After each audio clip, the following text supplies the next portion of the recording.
નમસ્કાર, આપ જોઈ રહ્યા છો જીએસટીવી. હું છું કૃષ્ણા. સમાચારોની શરૂઆત કરીએ તો રાજ્યમાં આગામી સપ્તાહમાં ફરીથી બે સિસ્ટમ સક્રિય થતા હવામાન વિભાગે વિવિધ વિસ્તારોમાં હળવાથી ભારે વરસાદની આગાહી કરી છે. 24 કલાકમાં સૌરાષ્ટ્રના તમામ જિલ્લાઓ તથા અમદાવાદમાં હળવાથી મધ્યમ વરસાદની સંભાવના છે. તો આગામી 2 દિવસ માટે ભરૂચ, નવસારી, ડાંગ, તાપી, સુરત, વલસાડ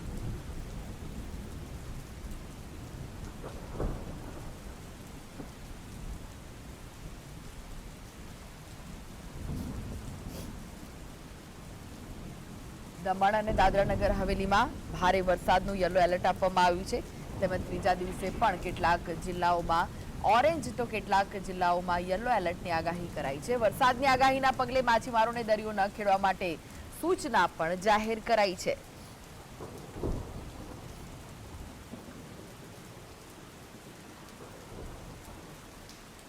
वार्निंग की बात करेंगे तो आज के लिए जो डिस्ट्रिक्ट जहां पर हैवी रेनफॉल की वार्निंग और साथ में येलो अलर्ट जारी है वो डिस्ट्रिक्ट है गुजरात रीजन के भरूच, सूरत, डांग, नवसारी, वलसाड़, तापी, दमन और दादरा नगर हवेली, जहां पर हैवी रेनफॉल की वार्निंग और साथ में थंडरस्टॉर्म की वार्निंग है।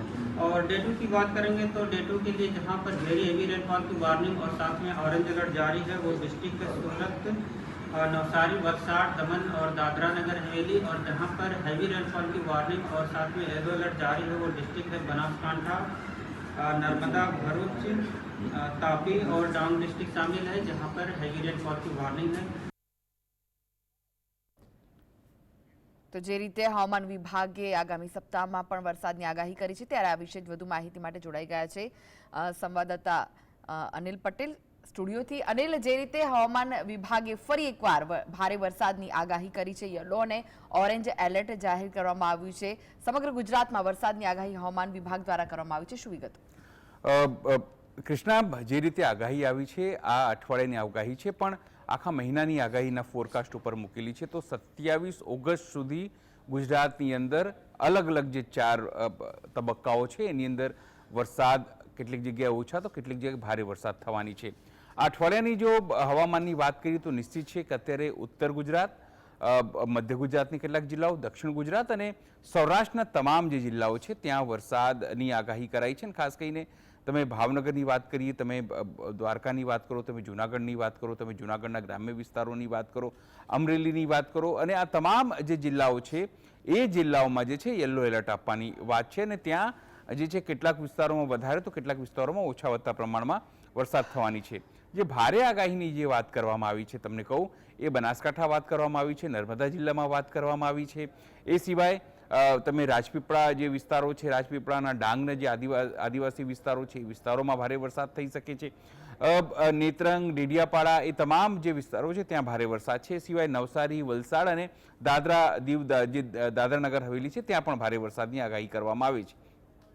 ખાસ કરીને સવારથી તમે જુઓ તો અમદાવાદ, ગાંધીનગર, સાબરકાંઠાના કેટલાક વિસ્તારો, અરવલ્લીના કેટલાક વિસ્તારો, અહીંયા અમદાવાદના બાવડા, બગોદરા એ જે વિસ્તારો છે ત્યાં અત્યારે વરસાદ સવારથી શરૂ થઈ ગયું છે. અને સવારથી અમદાવાદની જો અલગ અલગ વિસ્તારોનું તમે વાત કરો તો તમે નારોલની વાત કરો, તમે ઓઢવની વાત કરો, તમે એસજી હાઈવેની તમે વાત કરો, વેજલપુરની વાત કરો, બાપુનગરની તમે વાત કરો, તમામ જગ્યાએ ઝરમર ઝરમર વરસાદ સવારથી જ શરૂ થઈ ગયા છે. એવી સ્થિતિનું નિર્માણ અત્યારે ધીમે ધીમે થઈ રહ્યું છે. જે રીતે કહેવામાં આવ્યું છે કે જે દરિયા ખેડૂતો છે એટલે કે ખાસ કરીને માછીમારો છે એ માછીમારોને બી આગામી 5 દિવસ સુધી દરિયામાં ન જવા અથવા તો દરિયામાં સાહસ ખેડવા માટે, માછીમારી કરવા માટે ન જવા માટેની સ્પષ્ટપણે સૂચના આપવામાં આવી છે. જે રીતે આખું જે સિસ્ટમ બની રહ્યું છે કૃષ્ણા, એ પ્રમાણે જો તમે વાત કરો તો સ્વાભાવિક છે કે જે વેસ્ટર્ન ડિસ્ટર્બન્સથી જે આખી માહોલ ક્રિએટ થયું છે, જે તમને કચ્છ અને એ તમામ જગ્યાએ જે વરસાદ છે એ વરસાદ આપી રહ્યું છે. જે શિયર ટફની વાત કરવામાં આવી રહી છે, સમગ્ર આચ્છાદિત જે આખા ગુજરાતમાં જે અલગ અલગ જગ્યાઓ, અલગ અલગ તબક્કાઓમાં જે વરસાદ થયું છે, પણ હજુ પણ જો તમે વાત કરો તમામ જગ્યાએ તો ઓવરઓલ વરસાદને તમે ગણશો તો તમને લાગશે કે ના, જે વરસાદ પડ્યું છે એ સંતોષકારક વરસાદ છે. પણ તમે ઉત્તર ગુજરાતની વાત કરો, તમે અમદાવાદની આસપાસના વિસ્તારની વાત કરો, તમે ગાંધીનગરની વિસ્તાર કરો તો જે વરસાદની ડેફિસિટ છે એ હજુ પણ વરસાદની ડેફિસિટ આ વિસ્તારોમાં વર્તાઈ રહી છે.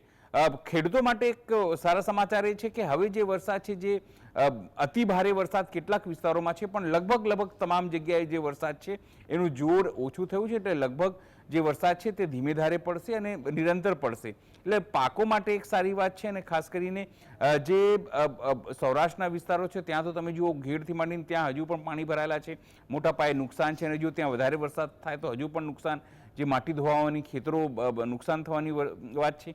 પણ જે ઉત્તર ગુજરાત છે, ઉત્તર ગુજરાતના જે વિસ્તારો છે, એ અરવલ્લીનો વિસ્તાર હોય, એ સાબરકાંઠાનો વિસ્તાર હોય, પાટણનો વિસ્તાર હોય, મહેસાણાનો વિસ્તાર હોય, અમદાવાદના ગ્રામ્ય અને આસપાસના વિસ્તારો હોય, ત્યાં હજુ પણ જે છે વરસાદ એ ખેડૂતોને અનુરૂપ વરસાદ ગણાય. હા, એ જરૂરથી કહી શકાય કે વરસાદમાં ડેફિસિટ છે, પણ એટલું વરસાદ બી નથી કે ખેતીને નુકસાન થાય, કે તમામ વસ્તુ થાય.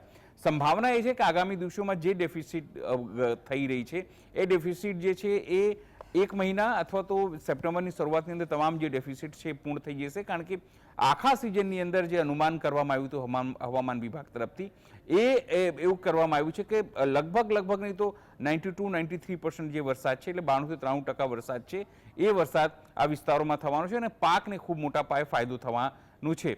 અત્યારે જે આંકડા આવે છે વરસાદના, એની તમે વાત કરીએ તો કાલે જે સાંજ સુધી, સવારથી સાંજ સુધીમાં જે વરસાદ આવ્યા એમાં મધ્ય ગુજરાતમાં તમે વાત કરો તો ખેડા, આણંદમાં જે છે, કપડવંજ જે વિસ્તારમાં 1 થી 1.5 ઇંચ વરસાદ થયું છે. લગભગ 37 થી 38 તાલુકામાં વધારે વરસાદ થયું છે. અને એ સિવાય 72 થી 110 તાલુકામાં જે છે એ સંતોષકારક વરસાદ દેખાવામાં આવી રહ્યો છે. આગામી દિવસોમાં હજુ પણ વરસાદ દક્ષિણ ગુજરાત, મધ્ય ગુજરાત અને જે સૌરાષ્ટ્ર છે એ વિસ્તારોમાં વધુ પડશે. ઉત્તર ગુજરાતમાં હજુ પણ જોઈએ એટલી જોરદાર વરસાદની આગાહી નથી કરવામાં આવી. કૃષ્ણા જી, આભાર અનિલ સમગ્ર માહિતી આપવા માટે. તો જે રીતે હવામાન વિભાગે આગાહી કરી છે, હજુ પણ દક્ષિણ ગુજરાત, પછી મધ્ય ગુજરાત, સૌરાષ્ટ્ર, કચ્છમાં વધુ વરસાદ વરસી શકે છે, પરંતુ ઉત્તર ગુજરાતના જે વાસીઓ છે તેમણે હજુ પણ વરસાદની રાહ જોવી પડશે.